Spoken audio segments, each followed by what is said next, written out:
Olá, estudantes de letras de português, UFSC à distância. Como já me conhecem, eu sou a professora Cristiane Silva, trabalhei com vocês Teoria 1 e Teoria 2, né? Primeiramente, quero mandar um abraço para todos os polos, né? Os polos de Chapecó, Itajaí e Blumenau, os polos de Canoinhas, Pouso Redondo, Três Itilhas e Videira. Nesse trimestre, trabalharei com vocês, agora com uma nova companhia, que é a professora Lúcia de Oliveira Almeida. Olá, será um prazer também conhecê-los pessoalmente, trabalhar com vocês no presencial, nas nossas aulas e à distância.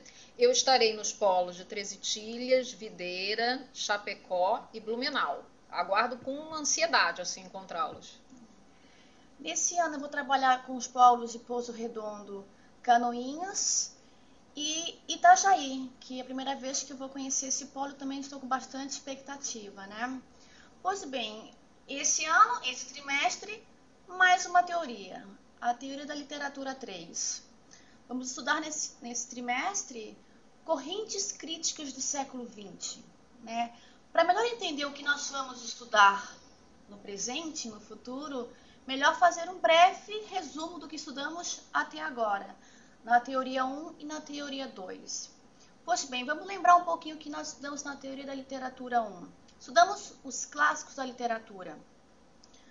Tragédia grega, tragédia hamletiana, trabalhamos com Franz Kafka, Clarice Lispector. E nesse período de estudo, nós analisamos como a própria ideia de literatura foi modificando ao longo do tempo. É só fazer uma breve comparação entre o que foi a tragédia grega e a tragédia hamletiana, shakespeariana, né, já do período renascentista.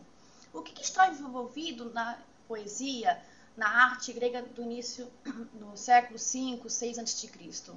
A ideia de medida, de conceito, de valor, de verdade, né? A arte estava sendo trabalhada ao lado de uma ideia de formação do homem. A arte era pedagógica. O artista grego, quando fazia sua arte, também estava criando um conceito de homem. O herói grego, ele é um herói elevado, altivo, com ideias nobres, ações valorosas. Então, a arte nesse período, o conceito de arte nesse período, está ligado diretamente a uma ideia de pedagogia. O que se fala muito é a expressão paideia, que vem de pedagogia, a formação do homem grego. Ou seja, nesse período, a literatura ela estava acompanhada com uma prática pedagógica e social de formação do homem. Aqui havia uma leitura de poesia específica. Em termos de teoria, o grande livro do período grego é a Poética de Aristóteles. Aristóteles está lendo a arte, lendo a poesia daquele período e tentando classificar, tentando entender, não como leitor leigo, mas como leitor profissional. E quando ele vai escrever essa leitura, ele está também oferecendo valores, moldes que têm que ser respeitados. Aristóteles escreve a poética e cria um modo canônico de se ler a literatura. Tão forte essa leitura que ela vai ser preponderante até o século XIX. Os poetas renascentistas, os poetas árcades, os poetas neoclássicos, quando vão escrever literatura, estão influenciados por uma leitura da literatura, que é a poética aristotélica. Ou seja, eu sou uma poeta e quero escrever poesia, se eu sou neoclássica, se eu sou renascentista, eu devo obedecer preceitos de uma leitura de literatura, que foi a poética aristotélica. Também vimos na teoria da literatura 1 que o romantismo quer quebrar esse molde, esse gesso aristotélico, esse gesso clássico, para dar mais liberdade ao poeta. Então o poeta vai ser agora dono da sua forma, não vai mais respeitar medidas, limites, vai ser o espírito livre. Então, no romantismo, vamos ter acesso a uma nova literatura, mas também uma nova forma de se ler literatura. Os críticos literários da época não vão mais ficar preocupados se o poeta se adequa a Aristóteles. Entendem? Então, os críticos do século XIX vão estar preocupados com a figura do autor, porque uma criação romântica e moderna é a figura do gênio literário. O autor romântico, ele vai ser como algo divino, inspirado pelas musas, por Deus, pela poesia. E os críticos da época, para entender essa literatura romântica, vão se preocupar com o que agora? Com a figura do autor, a sua biografia, né? Então a gente percebe que a literatura mudou ao longo do tempo, da Grécia até o século XX, mas também porque os leitores de poesia, os leitores de literatura também modificaram o seu modo de ler literatura. E agora aqui vem a pergunta, quem veio primeiro? É a literatura que foi modificando ou foi a leitura da literatura que foi modificando, né? Essa pergunta vai ser muito importante para a teoria da literatura 3, né? Isso nós vimos na teoria 1. Na teoria 2, passamos de um olhar mais leigo por um olhar mais profissional.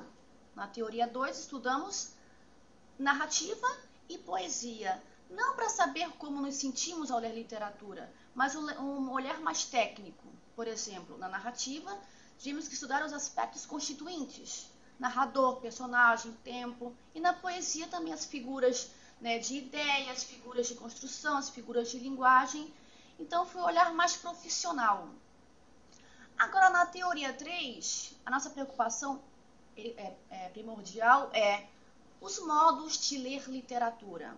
Não mais preocupados na Grécia ou no romantismo, mas sim como que o século XX vai estar lendo a literatura. Porque uma coisa muito importante do século XX, com a arte, as vanguardas, os novos modos de fazer arte, é que haverá uma ruptura radical com todo o passado. Então, a literatura, a arte rompe com toda a tradição. E a leitura da literatura também vai romper com a tradição. Então, vai surgir no século XX as correntes críticas. Vários autores de vários países distintos vão criar correntes, vão criar grupos de ler literatura e tentar definir, conforme a sua experiência, o que é literatura. Agora a professora Lúcia, né, vai explicar um pouquinho para a gente como vai ser, então, esse percurso.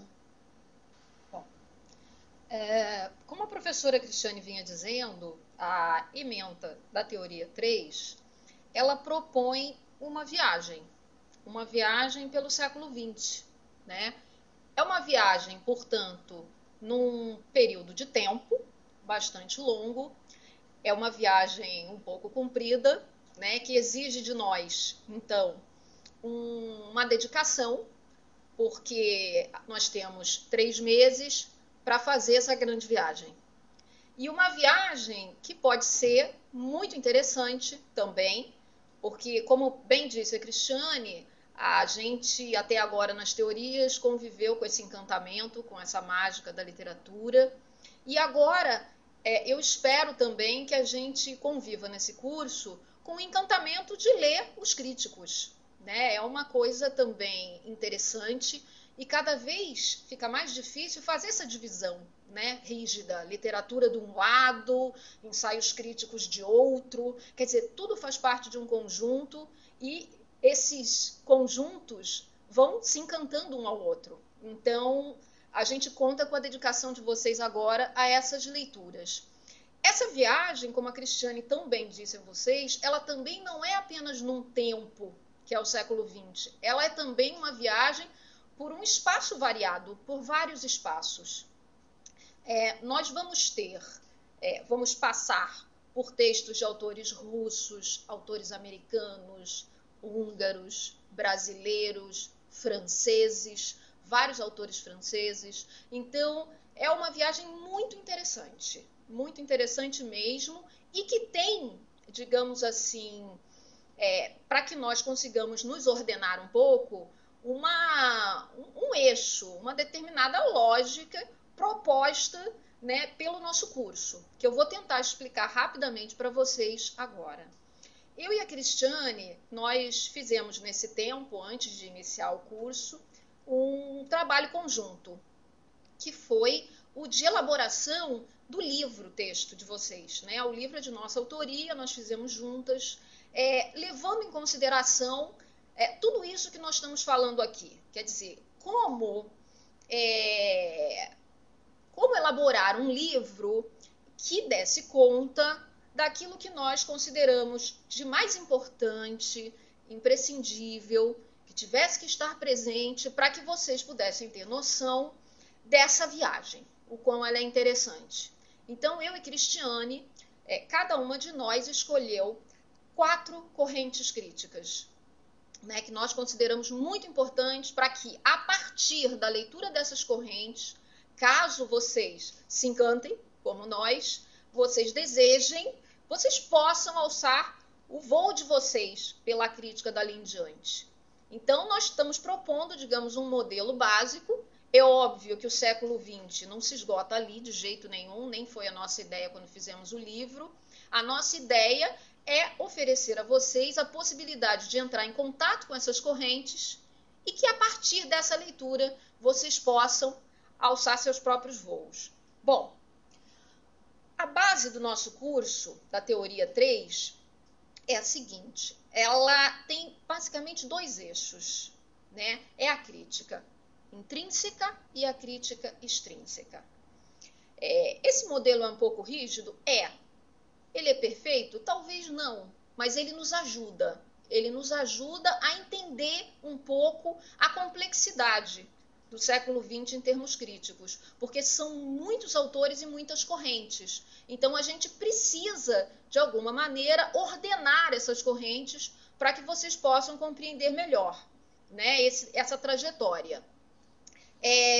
Essa divisão intrínseco e extrínseco, portanto, visa essa, digamos, melhor compreensão. No caso do intrínseco, ou seja, as correntes críticas consideradas intrínsecas são aquelas que priorizam o objeto literário como, digamos assim, principal participante, como fonte das informações, como, digamos assim, o rei do processo, né? O extrínseco, as correntes críticas extrínsecas, elas visam, ao contrário, observar as relações entre o objeto literário, que é também muito importante, mas ele é observado nas suas relações com a sociedade, com a história, né? Quer dizer, o foco não é tão absolutamente voltado apenas para o objeto. A gente vai ver ao longo do nosso curso, e vocês perceberão também no nosso livro, que existem em determinadas correntes, por parte de determinados autores, alguns momentos em que essa rigidez é atravessada, né? Que existem contaminações. Nós vamos falar sobre isso quando formos encontrar vocês nos polos, nas nossas aulas. Do lado intrínseco, digamos assim, no nosso livro isso fica bem claro, porque essa também é a divisão do livro, crítica intrínseca e crítica extrínseca. Nós vamos tratar do formalismo russo, olha como eu falei, vamos viajar pelo mundo. Formalismo russo, o New Criticism, que é uma corrente primordialmente americana, então vamos para o outro lado do mundo, e daí passamos pela França, com o estruturalismo e o pós-estruturalismo. No caso das correntes críticas extrínsecas, nós também faremos essa mesma viagem. Começamos lá na Alemanha, com Karl Marx. Depois passamos por um autor húngaro muito importante, né, que é o Lukács. Vamos ver também outros autores alemães, como Benjamin e Adorno, da Escola de Frankfurt, né?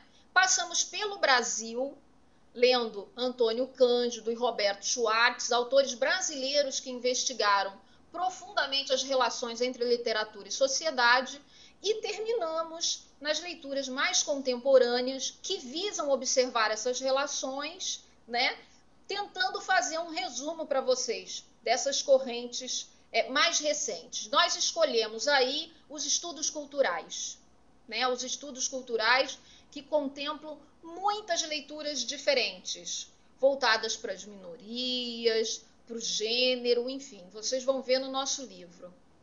Qual é a ideia básica do nosso livro?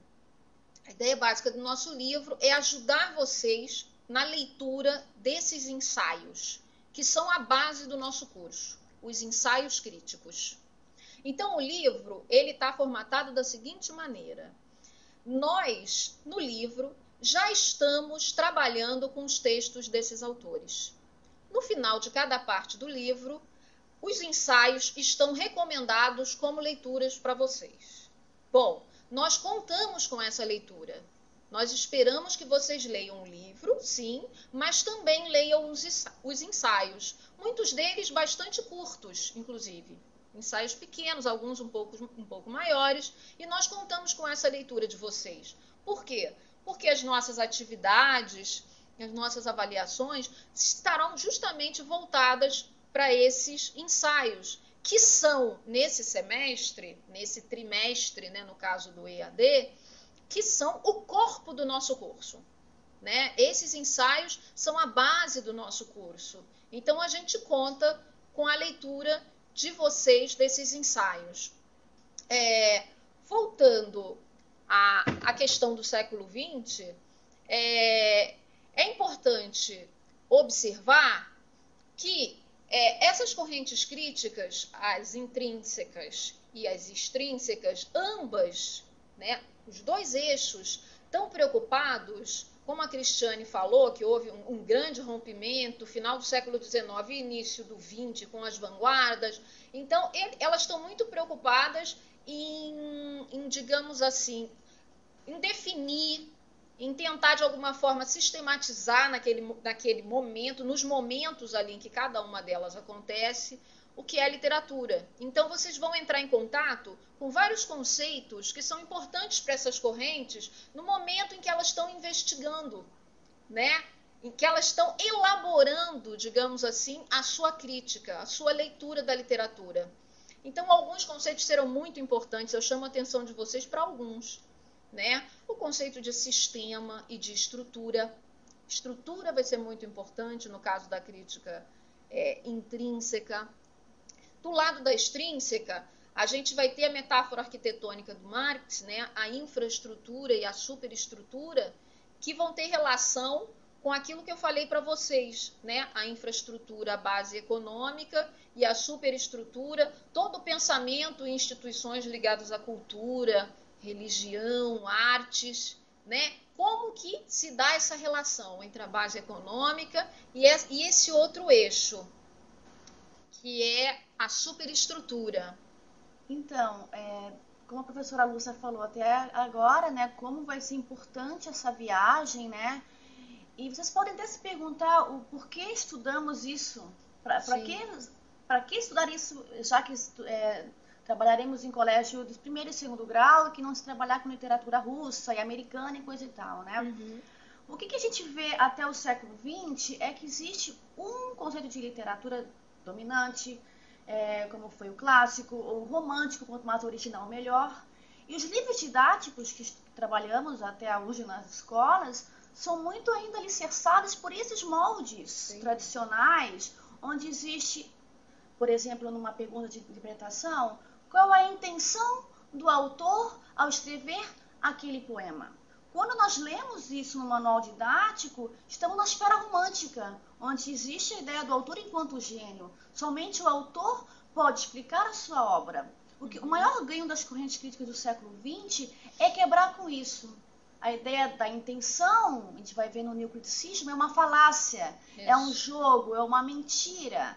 É apenas uma ilusão romântica em que eles acreditavam que só com a figura do autor eu poderia explicar a obra. O que as correntes trazem de novo para nós, e que é importante como ferramenta de trabalho na sala de aula, é a liberdade de você escolher que método você quer trabalhar a literatura com seus alunos. Você pode ser professor mais ligado na sociologia, no marxismo, no formalismo. Então, pensem essas correntes críticas não como uma teoria que eu vou decorar para fazer e passar, não, mas sim uma ferramenta didática para se trabalhar em sala de aula. Eu acho que isso é muito importante porque a teoria está sempre ligada à vida. Eu acho que é o grande ganho que temos sempre quando estudamos teoria da literatura, né? Inclusive a gente fala disso no nosso livro, né? Isso. Dessa ligação entre teoria e vida. É uma coisa muito importante que meio que conclui o nosso trabalho realizado no nosso livro, né? E eu acredito também, assim como a Cristiane, que essas correntes também, a leitura desses ensaios, como a Cristiane falou antes, na teoria 2, vocês fizeram um trabalho mesmo analítico em cima da poesia e da prosa, Isso. né, Cristiane? E agora, nesses ensaios, vocês vão conviver com a leitura desses autores da poesia, porque em algumas correntes como o New Criticism, né, eles se dedicaram muito mesmo à leitura da poesia.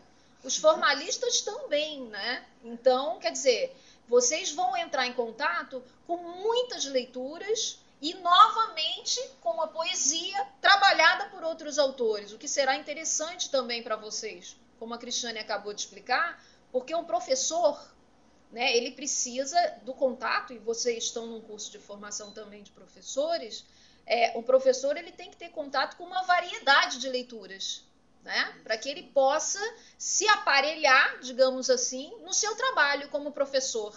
Então, eu acho que é muito importante. E não ficar, né, sempre à mercê de um livro didático, que eu acho que é isso que nós temos que sempre estar avançando. Não né? é à toa que o ensaio que eles vão ler da falácia intencional, né, no New Criticism, que é esse ensaio que você está se referindo, né? Pois bem, pessoal, eu acho que esse aqui é um vídeo de boas-vindas para o curso Teoria 3.